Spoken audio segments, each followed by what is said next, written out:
Benedix Ramos. Nandito rin of course Rocco Nasino, Carlo Aquino, ayan, Enzo Pineda, at syempre ayan, Glyza De Castro, agad-agad. Pabati natin Rocco, go, bumati ka sa lahat ng mga nandito ngayon. Sa wakas, sequel ng Bar Boys, mangyayari na. Very good. Uy, nakalipa na kayo. Gulat ako. Ayun, very excited kami. Kaya abangan po natin ito, itong December 25. Enzo!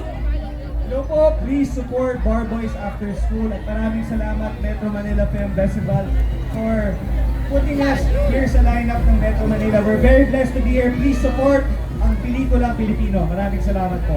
Thank you, Enzo. Will Ashley, nagbabalik, entablado. Again, Merry Christmas po sa inyo lahat. Sana po supportahan po natin ang Bar Boys After School. At supportahan po natin ang pelikulang Pilipino once again. Maraming salamat po. Yes! Carlo Aquino! Hello, magandang hapon po sa inyong lahat. Very, very excited kami. Hindi lang for Bar Boys, of course, pero syempre sa lahat ng mamamayang Pilipino. Kasi marami pong magagandang pelikula dito sa Film Fest, Metro Manila Film Fest. Sana po, supportahan ninyong lahat. Let's go! Vlogger Ira.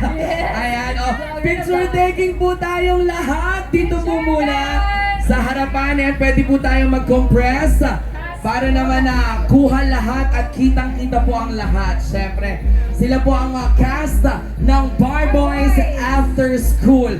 Panoorin niyo po yung pelikulang iyan. Yes, opo. Yan na po yan, December 25! Smile guys! Kaway-kaway naman tayo! Ayun! Ngayon naman, tawagin naman natin